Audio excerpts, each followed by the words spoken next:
Morning dear student, I am your Hindi teacher. बच्चों, आज की कक्षा में हम पाठ गुरु और चेला पढ़ेंगे। यह पाठ कक्षा 5वीं के बच्चों के लिए है।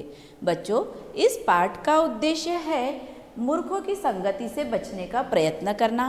दूसरा उद्देश्य लोभ के परिणामों को बताना, बड़ों के मार्गदर्शन में चलने की प्रेरणा देना।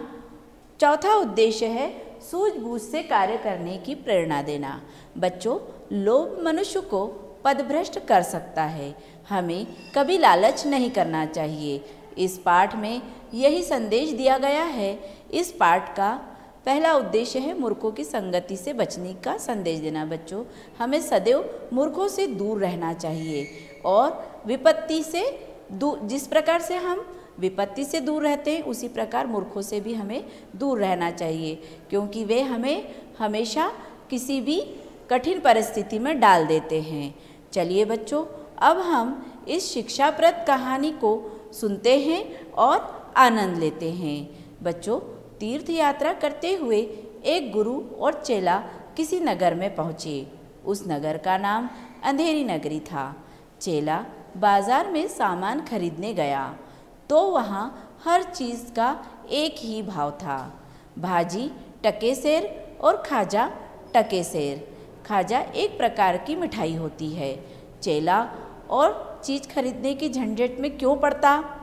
1 टके का 1 सेर खाजा खरीद लाया और प्रसन्न होकर अपने गुरु से बोला कि यह जगह बहुत अच्छी है, यहीं रहकर क्यों ना मौज करे। गुरु ने उसे समझाया कि यह जगह ठीक नहीं है, क्योंकि इसका नाम अंधेरी नगरी है। चेले की जिद पर गुरु वहीं रहने के लिए मान जाते हैं। एक दिन राज्य में एक भारी दीवार गिर जाती है।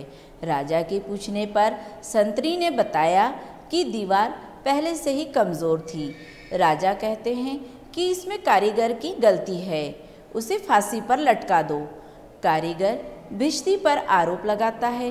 भिश्ती आकर कहता है कि मशक वाले ने ज़्यादा पानी डाला, उसकी गलती है।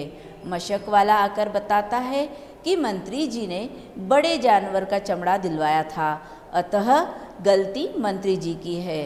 अंत में मंत्री जी को बुलाया जाता है। जल्लाद से कहा जाता है कि मंत्री जी को फांसी पर चढ़ा दो। जल्लाद बताता है कि मंत्री का गला बहुत पतला है, जबकि फांसी का फंदा बहुत मोटा। राजा के आदेश पर सैनिक चेले को पकड़ लाते हैं, क्योंकि वह माल खा खा कर खूब मोटा हो गया था। चेला डर कर गुरु के दर्शन की बात कहता है। जैसे ही गुरु को पकड़ कर लाते हैं, गुरु चेला आपस में लड़ने लगते हैं। दोनों पहले फांसी पर चढ़ने की जिद करते हैं। राजा द्वारा पूछने पर गुरु उसे बताता है कि यह बहुत शुभ मुहूर्त है। इस समय फांसी पर चढ़ने वाला सीधा स्वर्ग जाता है। यह सुनकर राजा सबको डांटता है और स्वयं पहले फांसी पर चढ़ने की बात कहता है। जल्लाद राजा को फांसी पर लटका देता है। इस प्रकार चेले की जान बच जाती है। बेवकूफ़ राजा मारा जाता है और सभी प्रसन्न रहते हैं। इसीलिए हमें गुरु की बात अवश्य माननी चाहिए, क्योंकि उनका कथन हमारे हित के लिए होता है। और बच्चों, लोभ से भी हमें सदैव दूर रहना चाहिए। धन्यवाद। अगली कक्षा में मिलेंगे।